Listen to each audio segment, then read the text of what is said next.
오늘은 빌립보서 강의 6번째를 맞이해서 은혜에 참여하는 자라고 하는 제목을 가지고 우리 함께 은혜를 나누고자 합니다.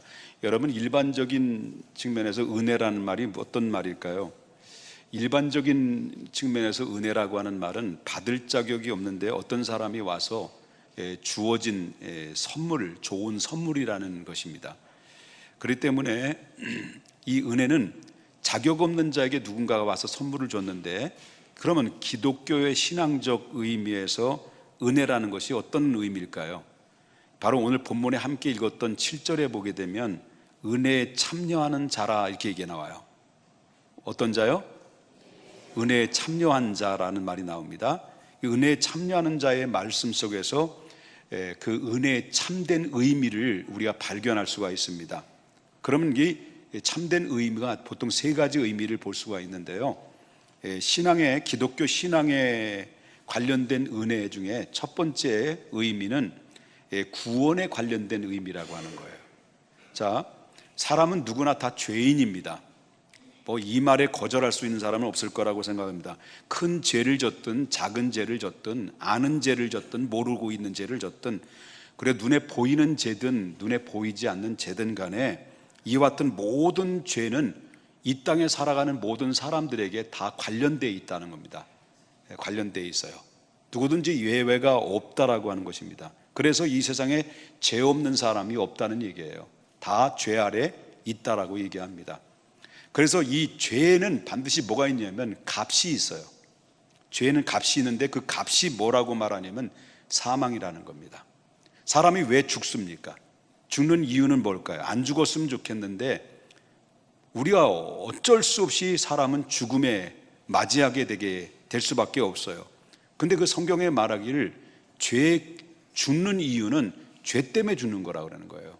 그래서 죄의 삭은 뭐라고 그랬습니까? 사망이라고 그랬습니다. 근데 여기서 나오는 사망이라고 하는 것은 단순히 육체적인 죽음만 의미하는 것은 아니라고 하는 거예요. 여기에는 영원한 죽음, 그것은 바로 지옥 형벌까지 포함하고 있는 사망의 의미를 거기에 있다는 거예요. 그래서 이 세상의 모든 사람들은 죄를 지으면서 이 죄에 대한 심판에 대한 그러한 심판받는 거에 대해서 본능적으로 이 두려움을 느끼면서 살아갑니다. 교회를 다니는 사람이든 교회를 안 다니는 불신자든 간에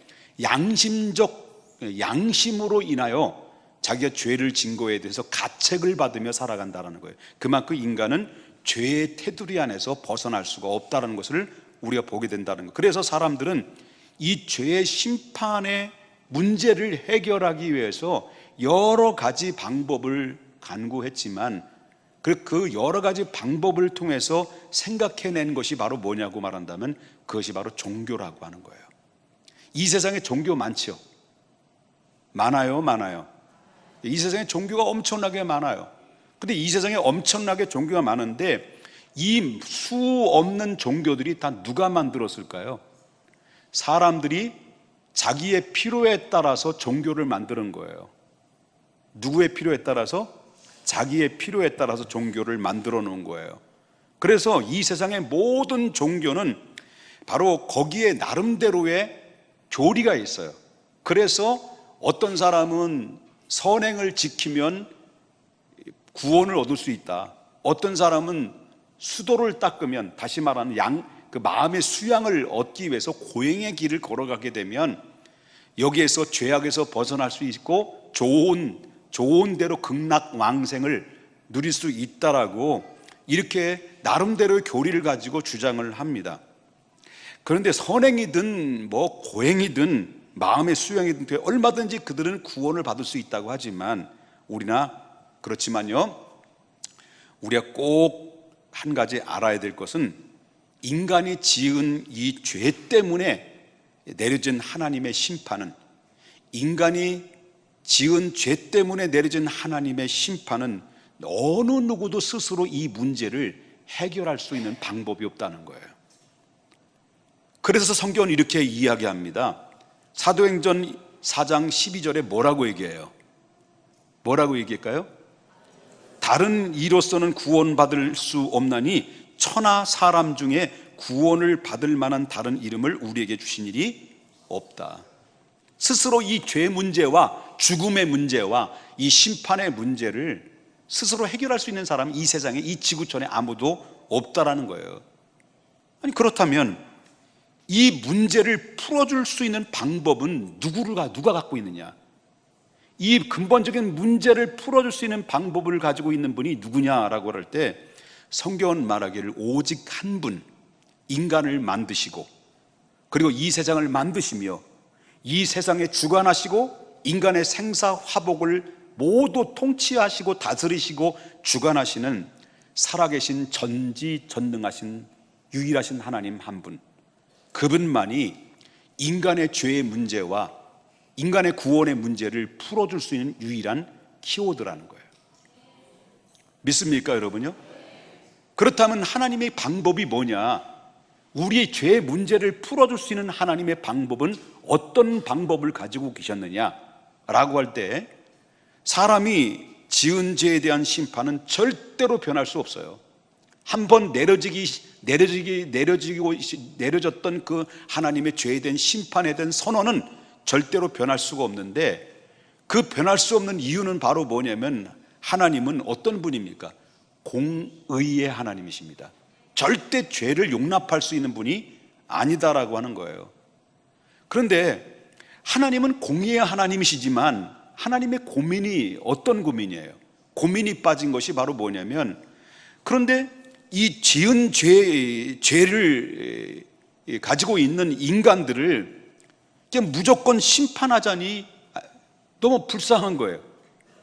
죄진 인간들을 심판하고 영원한 지옥불에 던지는 것이 가만히 보니까 하나님 입장에서 볼 땐 너무 불쌍하고 가련한 거예요. 그렇다고 해서 무조건 죄를 덮어주자니 하나님의 공의가 용납이 안 되는 거예요. 그게 하나님의 고민에 빠져 있는 거죠. 덮어주자니 하나님은 거룩하신 분이기 때문에 용납할 수 없고, 그래도 무조건 심판하자니 너무 불쌍하고 하나님의 마음에 사랑의 마음이 발동이 돼서 그냥 불쌍한 거예요. 그래서 결국 하나님이 고민하다 내린 결론이 뭘까요? 사람이 지은 죄의 심판은 절대로, 심판에 대한 심판은 변질될 수 없고 이 원칙은 변할 수가 없는 거예요.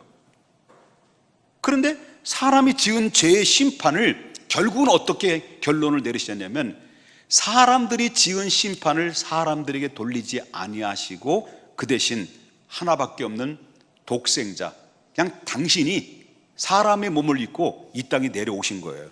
그분이 누구예요? 예수 그리스도죠.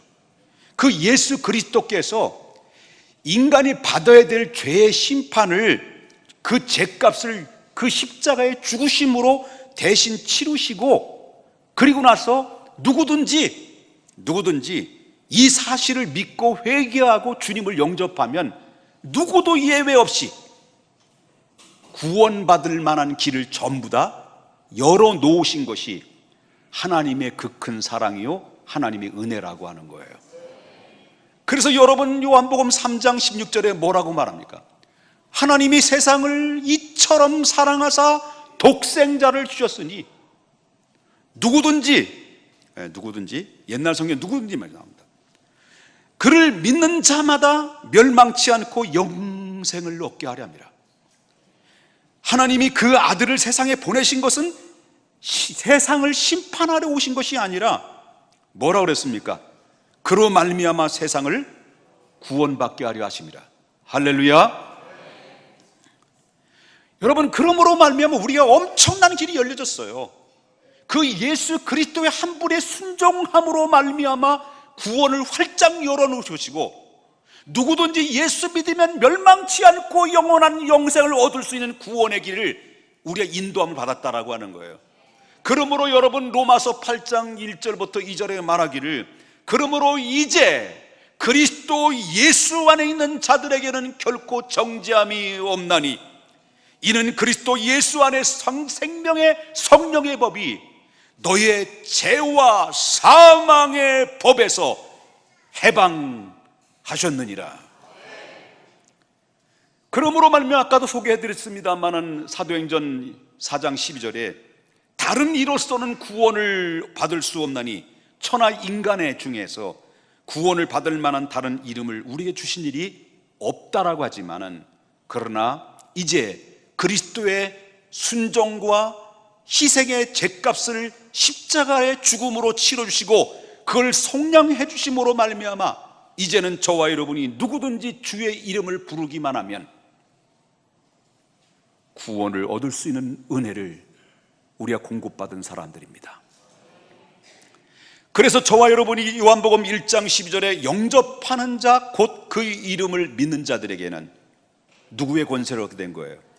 하나님의 자녀의 권세를 얻게. 감히 우리가 누군데 이 죄인이 어떻게 하나님의 자녀가 되었고 우리의 입술로 하나님을 아버지라고 부를 수 있게 됐느냐라고 하는 거죠.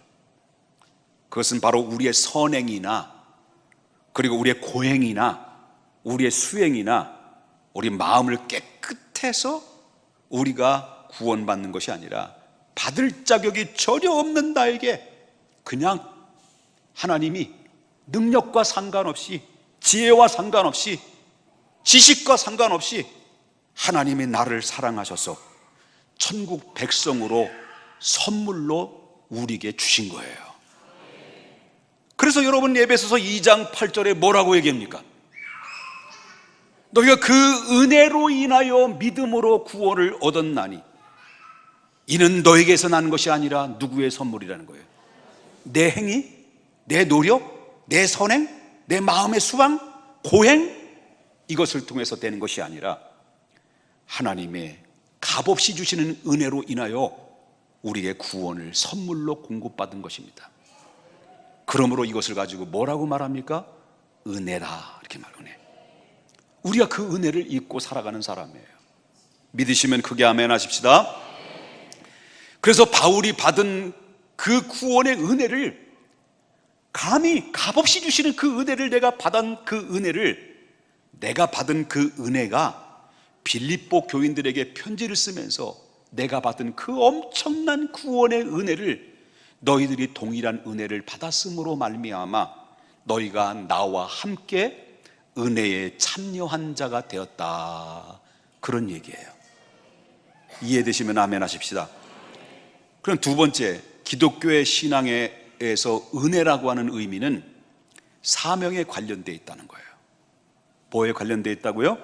사명에 관련돼. 첫 번째는 뭐에 관련됐다고요? 내가 얘기했잖아요, 구원이라는 얘기. 구원에 관련돼. 두 번째는 뭐라고요? 사명에 관련됐다. 우리가 잘 알고 있는 바울 사도 보자는 거죠. 바울 사도는 과거에 예수를 믿었던 사람이에요? 안 믿었던 사람이에요? 안 믿은 사람이었습니다. 바울은 정말 예수님을 핍박했던 악명 높은 사람이었어요. 예수 믿는 사람들은 바울 그러면요 바짓가랭이가 막 흔들흔들 할 정도로 너무너무 두렵고 떨리는 대상이었어요. 바울이. 그 바울의 전의 이름은 뭐예요? 사울이에요. 너무너무 무서운 사람이었어요. 핍박한 사람이었어요. 그런데 이 사람이 다메섹에서 누굴 만난 거예요? 부활의 주님을 만났어요. 그리고 부활의 주님을 만나고 주님을 영접해요. 그리고 그 예수를 핍박하고 복음에 핍박하는 자가 이제 뭘로 바뀌어요? 복음에 전파하는 자로 바뀌어지죠. 그래서 교회를 세우고 가는 곳곳마다 그는 남은 일생 동안 예수 그리스도의 은혜를 선포하고 복음을 증거하고 교회를 세우고 그리고 복음을 위해서 목숨을 걸면서 하나님의 말씀을 증언하는 선교적 사명을 감당하는 사람이 됐습니다. 그렇다면 그렇게 핍박하였던 바울이 어떻게 그렇게 복음 전도자로서 이렇게 바뀌어졌느냐라고 하는 거예요. 물론 예수님을 믿었기 때문에 그렇죠. 근데 바울은 처음부터 예수님을 믿고 싶어서 믿은 사람이 아니었다라는 거예요. 처음부터 예수님을 만나고 싶어서 만난 사람이 아니었다라는 거예요. 그런 예수님이 너무 싫어서는, 예수 믿는 사람이 너무 싫었어요. 예수님이 그 앞에 있으면 당장이라도 침을 뱉어주고 싶을 만큼 예수님이 너무 미운 거예요. 너무 싫은 거예요. 예수 믿는 사람들 보면 정말 죽이고 싶을 정도로, 그래서 예수님 믿는 사람들을 핍박하고 예수님 믿는 사람들, 수 없는 사람을 죽인 사람이에요. 하다못해 스데반 집사를 죽이는데 앞장섰던 사람이 그 사람이 바울이에요. 그럼에도 불구하고 이렇게 학력 높고 그렇게 예수님을 핍박하고 당신을 향해서 손가락질을 하고 침을 뱉는 그 사람임에도 불구하고 예수님께서 꼭 왜 그에게 나타나셔서 그 핍박자인 그 자신에게 찾아오셔서 부르시고 만나시고 그리고 사명을 맡겨주셨는지 그 이유를 처음에는 알 수 없었어요. 뭐가 이쁘다고 핍박자인 원수를 찾아가서 그를 만나주시고 사명을 맡겨주신지 처음에는 이해하지 못했어요. 훗날에 좀 이해하고 난 다음에 3년 후에 그가 깨달은 게요, 그 이유는 오직 하나, 아무 조건 없어요. 당신의 그 기쁘신 뜻대로 일방적으로 베풀어 주신 은혜 때문이었다는 거예요. 조건이 아니었습니다. 능력이 아니었습니다. 지식이 아니었습니다. 실력도 아니었습니다. 하나님이 당신의 기쁘신 뜻대로 일방적으로 자격 없는 나에게 찾아오셔서 구원의 은혜의 선물을 주셨고 사명이라는 선물도 함께 한 보따리에 싸서 공급해 안겨주셨다라고 하는 거죠. 그래서 사도 바울은 그것을 깨달은 거예요. 은혜다. 아무리 생각해봐도 은혜다. 내가 구원받을 만한 자격이 없는 그 가운데서도 아무리 생각해봐도 이거는 은혜다. 그러면서 사도 바울은 훗날에 여러분 고린도전서 15장 9절 말씀부터 10절에 이렇게 고백을 하죠. 한번 다 같이 한번 큰 목소리로 한번 보겠습니다. 시작. 나는 하나님의 교회를 파괴하였으므로 사도라 칭함 받기에 감당하지 못할 자니라. 그러나 내가 나된 것은 누구의 은혜로? 하나님의 은혜 된 것이다. 믿습니까? 그래서 사도 바울이 내린 결론이 바로 뭐냐? 자신이 복음의 핍박자에서 복음을 전하는 전파자가 된 것은 이것은 바로 다 하나님의 은혜 아니면 불가능하다. 그거예요. 하나님의 은혜 아니면 난 벌써 죽었다라고 하는 고백하는 사람들도 많이 있어요. 여기 계신 분 중에서 하나님의 은혜 아니면 술독에 빠져가지고 알코올 중독에 간에 문제가 발생돼서 이 세상에 벌써 떠난 사람이 여기 3명이 있어요. 하나님의 은혜로 붙들어 주신 거예요. 하나님의 은혜로. 왜 아멘 안 하셔요? 여기 아멘 크게 한 사람이 거기에 해당된 사람이에요. 그런데 이 7절에서 바울은 빌립보 교회 교인들을 향해서 뭐라고 말해요? 너희가 다 나와 함께 은혜에 참여한 자가 됨이라. 그때 당시 빌립보 교회 교인들을 향해서 이야기한 것은 바로 뭐냐면, 그때 당시 빌립보에 속해 있던 교인들은요, 외부의 세력으로부터 엄청난 핍박을 받았어요. 자, 그럼에도 불구하고, 그런 핍박 속에서도 불구하고 그들은 정말 금과 같은 믿음을 지켰어요. 그리고 그는 자기의 정조를 지키듯이, 여자가 정조를 지키듯이 믿음의 정조를 끝까지 지켜냈어요. 그리고 그들은 경제적으로 궁핍했어요. 어려웠어요. 그 어려운 와중에서도 그들은 십시일반으로 모여서 헌금을 모아가지고 바울의 선교를 기쁨으로 동참했어요. 그 바울은 그들만 생각하면 감격이 된 거예요. 내가 받은 그 은혜가 너희들에도 있구나. 내가 만난 그 예수가 너희들에게도 있구나. 내가 받는 그 사명이 너희들에게도 있구나. 그러므로 말미암아 사도 바울은 뭐라고 말합니까? 너희가 나와 함께 은혜에 참여한 자가 되었구나 라고 위로해주고 격려해주는 거죠. 여러분, 우리가 구원받게 된 것은 전적인 하나님의 은혜인 것을 동의하시면 아멘 하십시다. 그리고 구원받은 우리에게 각자의 구원받은 것으로 끝나는 것이 아니라 구원받은 백성들에게는 반드시 누구도 예외 없이 하나님의 은혜로서 사명을 맡겨줬다라고 하는 거예요. 그래서 여러분 옆 분과 인사하시기를 크게, 귀에다 막 잊어버릴 것 같으니까 크게 한번 얘기해야 됩니다. 당신은 사명자입니다. 그렇게 이야기해가지고 알아들어요? 다시 한번 인사합시다. 당신은 사명자입니다. 여러분, 그 사명 또한 뭐예요? 하나님의 은혜예요. 구원은 은혜고 사명 맡겨주신 것도 하나님의 은혜. 왜 나 같은 사람이, 많고 많은 사람이 구원을 허락하신 것도 감사한데 왜 나 같은 연약한 존재에게 그 사명을 맡겨주셨습니까? 이것은 하나님의 은혜 아니면 불가능한 일입니다라는 고백하는 자가 은혜를 아는 자예요. 그럼 우리는 직분에 대한 부담스럽게 여기거나 또 짐으로 여기서는 절대로 안 되는 거예요. 우리가 받은 사명의 은혜로 아는 사람들은요, 자신이 하나님의 일을 하게 되는 것만 생각해만 해도, 주의 영광을 위해서 주의 기쁨의 일을 하는 것만 해도 생각하면 거기에 감격이 있고 기쁨이 있는 거예요. 이것이 바울도, 그리고 빌립보 교회도, 여기 우리 교회도, 그리고 여러분에게도 동일하게 은혜에 참여하는 자가 되었다는 것을 여러분 감사할 수 있기를 바라겠습니다. 이렇게 하나님께서 은혜 구원받은 성도에게 맡겨주신 최우선의 사명은, 그 사명은 바로 어떤 사명입니까?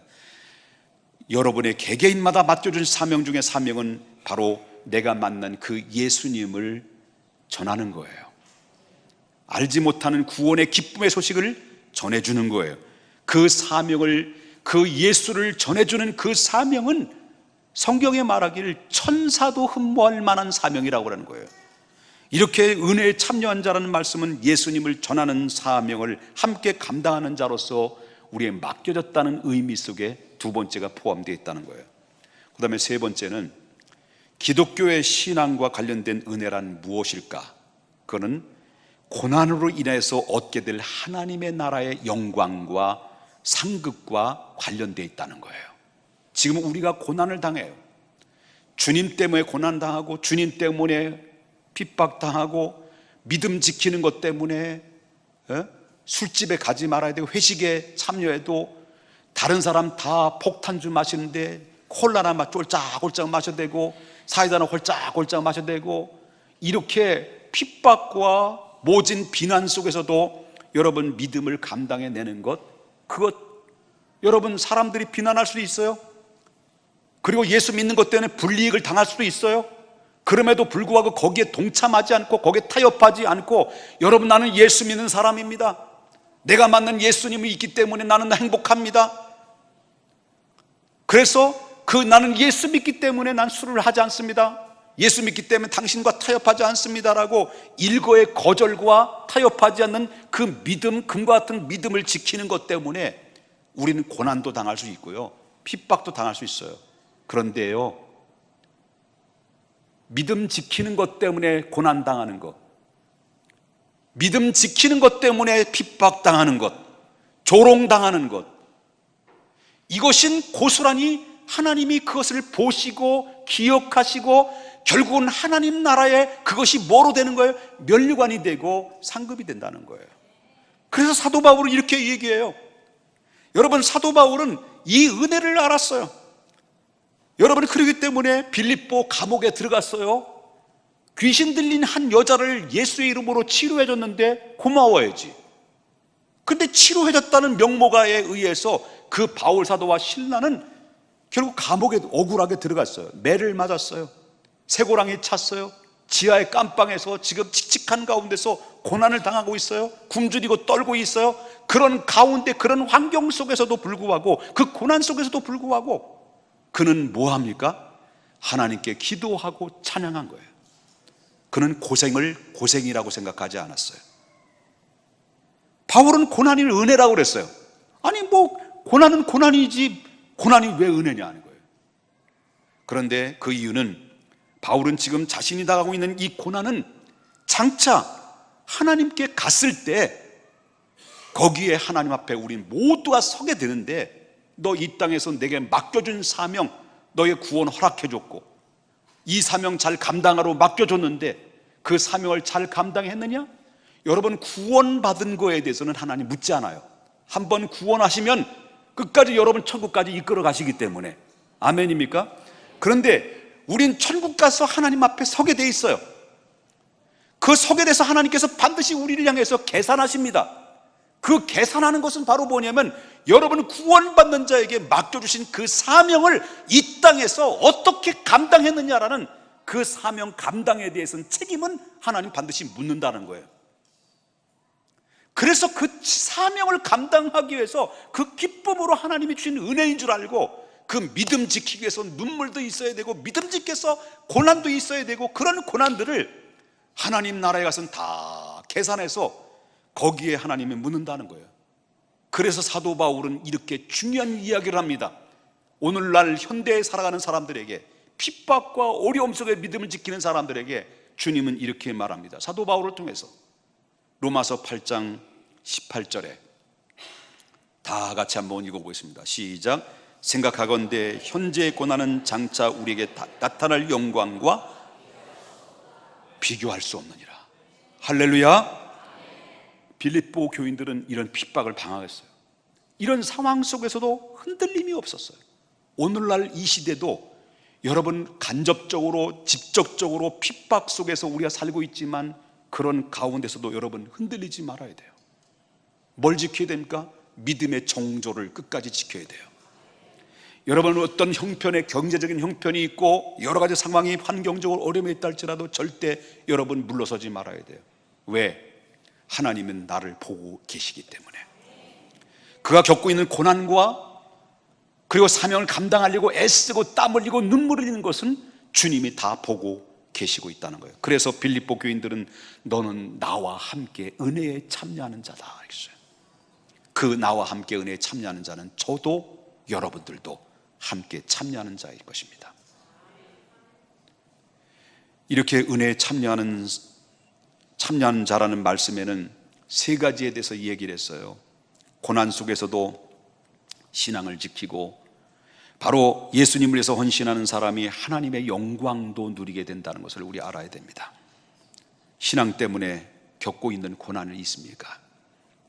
예수님 편하게 믿을 수 있죠. 얼마든지 타협하면서 편하게 믿으면 핍박도 없고 그리고 조롱도 없고 눈치껏 교회 다니면 되는 거죠. 그렇죠? 그럼 얼마든지 편하게 신앙생활 할 수 있어요. 그래서 그런 교회를 찾아요. 그런데 정말 제대로 된 신앙을 지키려면 고난이 따르게 돼 있어요. 핍박이 따르게 있어요. 뼈 깎는 그런 때로는 인내도 있어야 돼요. 그런데 거기에는 뭐가 있어요? 현재 고난, 장차 다가올 영광과 좋게 비교할 수 없는 영광이 기다리고 있다는 거예요. 그런 고난 때문에 신앙을 잃어서는 안 돼요. 그리고 그 헌신의 길을 뒤로 물러서는 안 되는 거예요. 왜냐하면 하늘에서 받을 상급에 누릴 영광이 분명히 우리에게 정해져 있기 때문이었습니다. 저도 이제 어느덧 목회가 31년째가 됩니다. 단독 목회만 31년째. 31년 동안 목회 인생을 살아오면서 어쩌면 내 인생은 없었던 것 같아요. 지난번에도 말씀드렸습니다마는 내 인생은 없었던 것 같아요. 신혼이 있었습니까? 세상 사람들이 가는데 가본 적이 있습니까? 물론 과거에 다 먹어본 거 다 먹어봤지만 내 인생은 없었습니다. 그런데 31년 동안 오직 목회. 나는 여기에서 떳떳하게 얘기할 수 있는 것은 한눈 팔지 않고 이 길을 갔어요.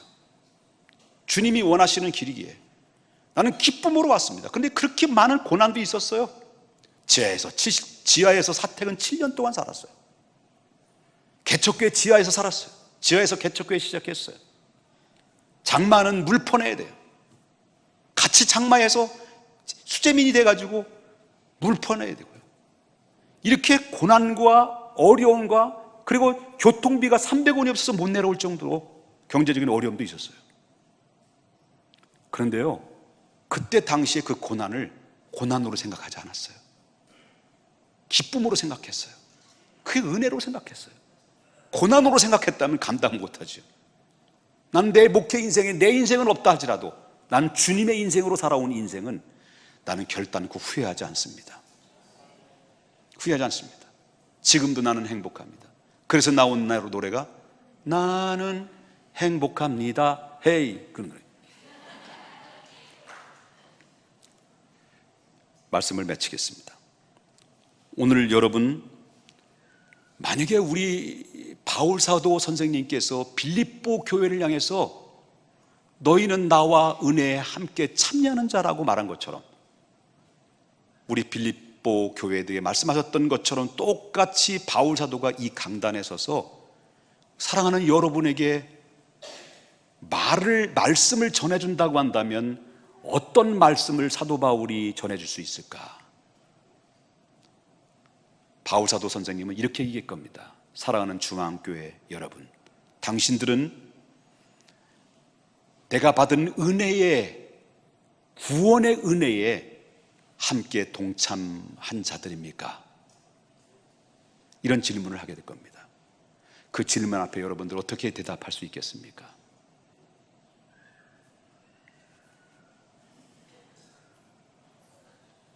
다시 질문합니다. 바울 선생님이 지금 여러분 앞에 섰습니다. 여러분, 내가 천국에 와보니까 너무너무 좋습니다. 너무너무 황홀합니다. 내가 열심히 이 땅에서 헌신하고 사명 감당한 것 비해서는 좋게 비교할 수 없을 만큼 찬란한 영광의 황홀 속에 있습니다. 당신들도 나와 함께 구원에 참여한 자들입니까? 당신들도 나와 함께 사명받은 자들입니까? 당신들도 이 믿음 지키고 사명 감당하기 위해서 고난을 기쁨으로 여기고 은혜인 줄 알고 그 감격 속에 그 사명을 감당하고 있습니까? 그렇다면 여러분들은 천국의 면류관이 찬란하게 빛날 것입니다. 아마 이런 선포가, 축복의 선포가 여러분의 선포로, 여러분에 해당되는 축복의 선포가 될 수 있기를 주 예수 이름으로 축복합니다. 기도하십니다. 거룩하신 하나님, 이 모든 말씀 예수님의 거룩하신 이름으로 기도 올리옵나이다. 아멘.